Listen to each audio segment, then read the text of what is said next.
Vaccine की कमी और वैक्सीन की किल्लत पर राजनीति मौजूदा वक्त की ये कहानी कुछ ही दिनों में पूरी तरह से यू टर्न लेने वाली है। अगले ही सप्ताह से रूस में बनी हुई वैक्सीन स्पुतनिक वी मार्केट में बिक्री के लिए उपलब्ध होगी, लेकिन तैयारी इससे कहीं अधिक बड़ी है। केंद्र सरकार ने अगस्त से दिसंबर के दौरान भारत में 216 करोड़ कोरोना टीकों की मैन्युफैक्चरिंग का ऐलान किया है। नीति आयोग की स्वास्थ्य समिति के सदस्य डॉक्टर वी.के. पॉल ने इस बात की जानकारी दी। अगस्त और दिसंबर के बीच में 216 करोड़ अगर हम इस सीन को लेकर चले, डोसेज भारत में निर्मित होंगे। खास बात यह है कि ये टीके पूरी तरह से भारतीयों के लिए बनेंगे और देश में 100% लोगों का टीकाकरण होगा। इसके लिए FDA और विश्व स्वास्थ्य संगठन की ओर से मंजूर की गई किसी भी वैक्सीन को भारत में अनुमति दी जा सकती है। साथ ही विदेशी वैक्सीन कंपनियों को भारत में वैक्सीन बनाने की इजाजत मिलेगी। पॉल के मुताबिक जॉनसन एंड जॉनसन के साथ इसकी सहमति भी बन चुकी है। इस बात के पूरे आसार है कि भारत में इस कंपनी का टीका तीसरी तिमाही में उपलब्ध होगा।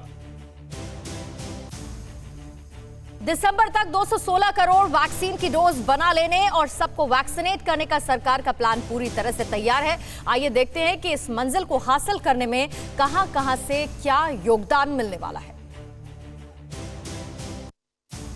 देश के सामने वक्त बुरा है, लेकिन तकलीफों का दौर गुजरने ही वाला है। नीति आयोग की स्वास्थ्य समिति के सदस्य वी.के. पॉल ने दिसंबर महीने तक कौन सी वैक्सीन कितनी मात्रा में उपलब्ध होगी, इसका ब्यौरा देश के साथ साझा किया है। आइए देश के लिए इस सबसे सुकूनदेह आंकड़ों पर गौर कर लेते हैं। देश में अगस्त से दिसंबर महीने तक कोविड शील्ड का उत्पादन 75 करोड़ होगा, कोवैक्सीन का 55 करोड़, बायोवैक्सीन का 21 करोड़, ज़्यूडस का 5 करोड़, नोवावैक्स का 20 करोड़, जिनोवा वैक्सीन का 6 करोड़, स्पुतनिक वी का 15 करोड़। कुल मिलाकर अगस्त से दिसंबर तक 216 करोड़ डोज का उत्पादन होगा। साइंटिफिक प्रोसेस है, जैसे इंफॉर्मेशन आती जा रही है उसके हिसाब से आगे बढ़ रहे हैं।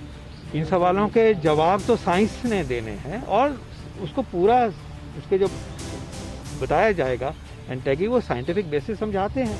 तो भरोसा रखिए, गंभीर संकट के कुछ दिन जरूर हैं, लेकिन हमेशा के लिए नहीं। ऐसे में जरूरी है कि कुछ महीने जरूर एहतियात रखें, खुद को सुरक्षित रखें। परवाह देश की, सोमवार से शुक्रवार रात 10 बजे TV9 भारतवर्ष पर।